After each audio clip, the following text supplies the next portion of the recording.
Imagine um esporte que é construído, tipo, inteiramente sobre aquela premissa da precisão matemática inabalável. É, aquela disciplina onde os engenheiros calculam o desgaste de um pneu até a última grama de borracha, sabe? Exatamente. E onde a diferença entre o primeiro e o segundo colocado é decidida ali na casa dos milésimos de segundo.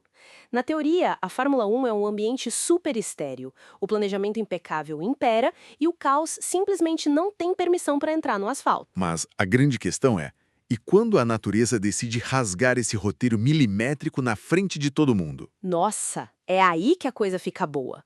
No nosso mergulho profundo de hoje, a gente vai dissecar um conjunto de anotações sobre um evento que pulverizou todas as métricas imagináveis, o Grande Prêmio do Canadá de 2011. Com certeza, o objetivo aqui é desvendar os mecanismos exatos que fazem essa ser considerada, assim, a corrida mais imprevisível da história do automobilismo. E olha, a premissa central nas nossas fontes é quase surreal.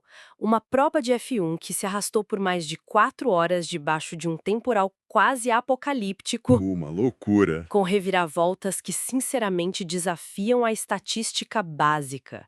Vamos desempacotar isso porque eu tô muito curiosa. Olha, o que torna esse material tão rico para análise não é só o registro de um evento bizarro. É o choque frontal entre a engenharia de ponta e a força bruta da natureza. Quando a gente analisa os dados dessa corrida específica, o que vemos é o colapso estrutural da previsibilidade. Sim, porque o automobilismo moderno depende de variáveis muito controladas, né? Perfeito. O asfalto seco oferece um nível conhecido de atrito, o consumo de combustível é linear. Mas no instante em que a chuva atinge a pista canadense daquele jeito, a gente sai da engenharia mecânica pura. E entra num laboratório a céu aberto. Exato. Um laboratório sobre gestão de crises, instinto de sobrevivência e falha total de sistemas. Estudar esse caos não é só observar acidentes, é tentar entender a física e a psicologia de como a excelência humana consegue operar quando os instrumentos de medição enlouquecem. Isso estabelece o cenário de uma forma brilhante. E para começar a desconstruir essa história, as anotações que a gente tem destacam dois fatores operacionais cruciais que causaram esse colapso: a duração estendida para mais de 4 horas e o fato de que a direção de prova precisou acionar o safety car nada menos que 6 vezes. 6 vezes. É muita coisa. Pois é. E antes da gente avançar, eu preciso confessar uma certa confusão conceitual aqui. Para quem assiste casualmente, a entrada do carro de segurança para desacelerar a corrida parece um momento de alívio. É, muita gente pensa assim. Dá a impressão de que os pilotos finalmente têm uma chance de respirar, limpar a viseira, dar uma relaxada.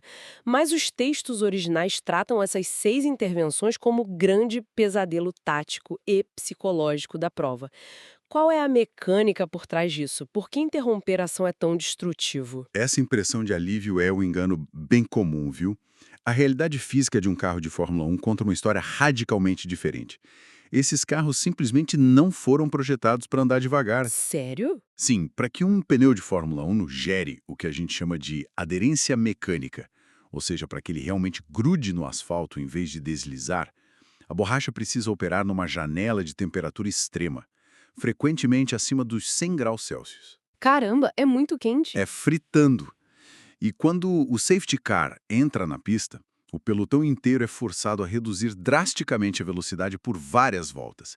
Imediatamente, a temperatura dos pneus despenca.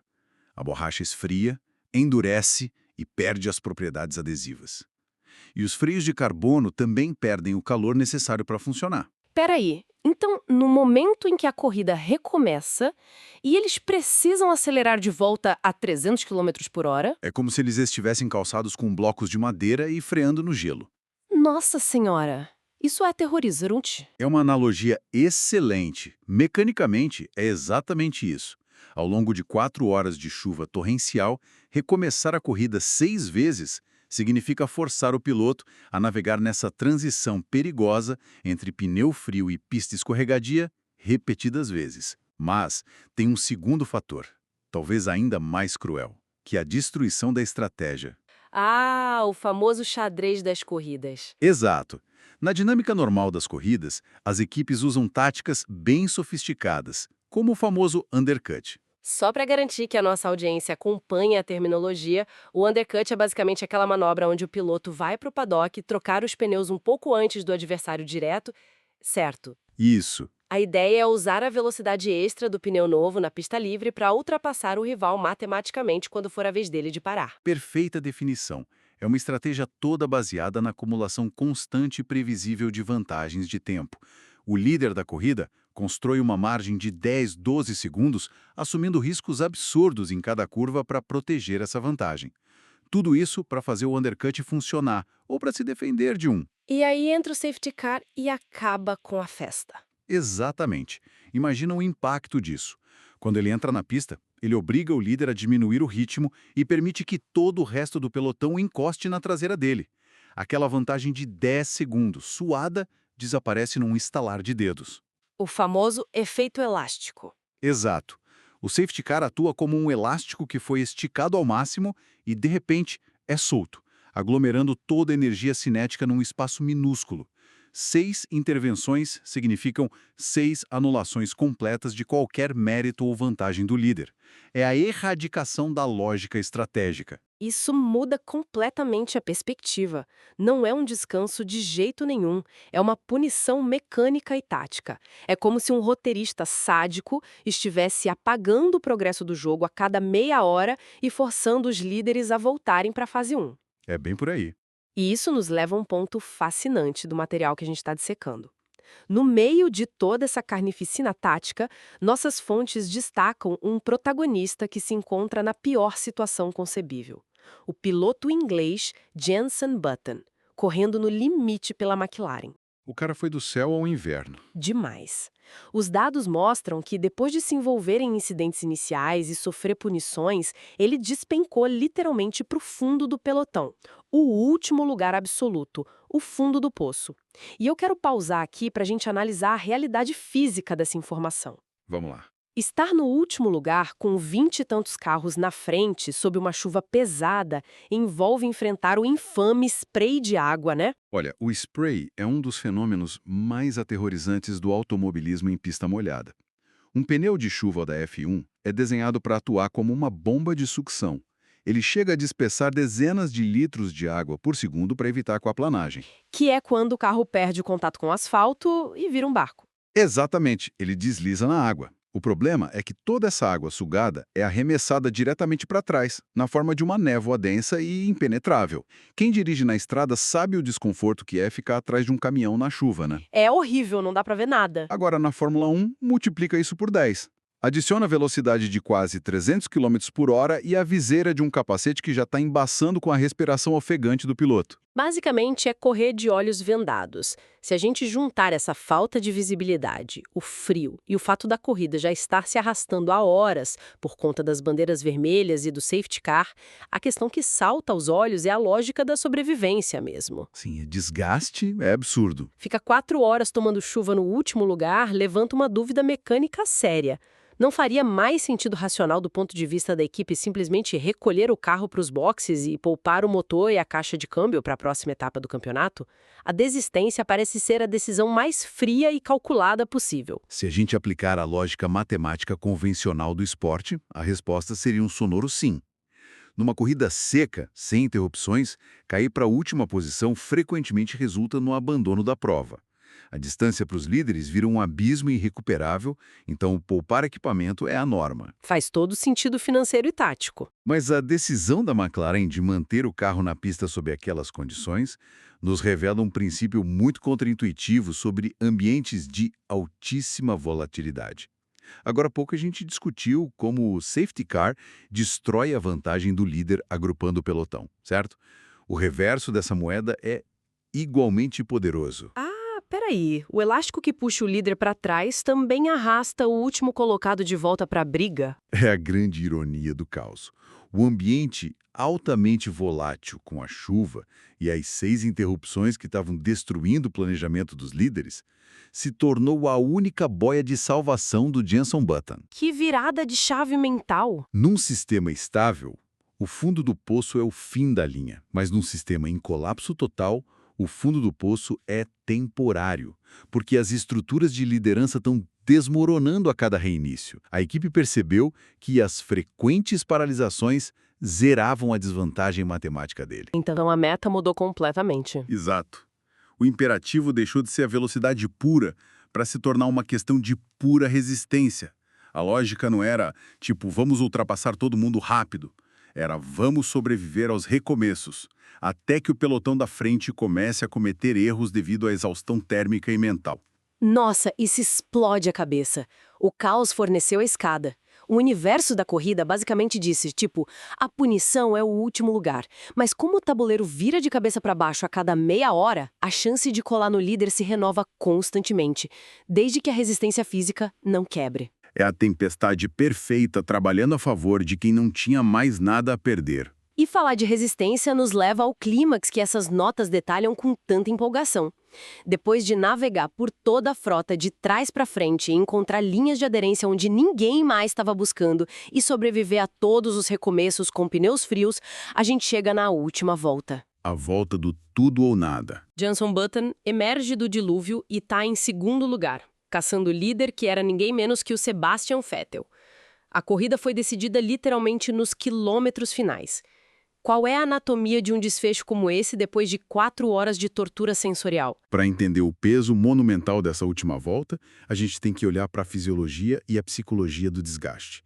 Depois de 4 horas no cockpit, o corpo do piloto sofre com uma desidratação severa e o pescoço mal suporta as forças da gravidade nas curvas. É uma punição física extrema. Demais. E o cérebro está operando no estado de fadiga absurda, processando reflexos em milissegundos, enquanto lida com a pista que agora começou a secar, mas numa linha muito estreita. Ela continua encharcada nas bordas. A famosa linha trilhada, quem tenta desviar 1 centímetro dessa linha seca, acaba pisando na água, muitas vezes com pneus que já não são os ideais para chuva intensa, transforma o carro num trenó descontrolado. E aí que a dinâmica de caçador e presa se consolida de forma brilhante. O Sebastian Vettel passou horas suportando o ônus de ser o alvo. O líder dita o ritmo, mas também é o primeiro a descobrir onde a pista está escorregadia. Ele que abre o caminho no escuro. Que peso terrível de se carregar. Muito pesado. Já o Button, vindo lá do último lugar, não tinha absolutamente nada a perder e tudo a ganhar. A pressão psicológica é infinitamente maior para quem está defendendo um feudo matemático do que para quem já perdeu tudo e está só atacando. O documento aponta que, sobre essa pressão incessante do Button na última volta, o Vettel comete um erro milimétrico. O pequeno escorregão. Exato. Ele coloca a roda ligeiramente fora da parte seca da pista, perde a traseira do carro e escorrega, abrindo a porta para a ultrapassagem decisiva do Button. Olha, o detalhe que mais me chama a atenção não é nem a destreza no volante em si. É a recusa persistente do Button em aceitar a mediocridade daquele momento.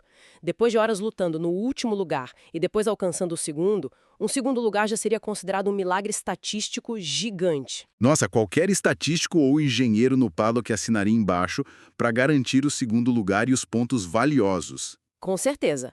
Mas a agressividade na última volta demonstra uma compreensão de que a janela de oportunidade é efêmera. Ele tinha que aproveitar. Essa é a essência do que o esporte de alto rendimento pode ensinar sobre o comportamento humano sob pressão.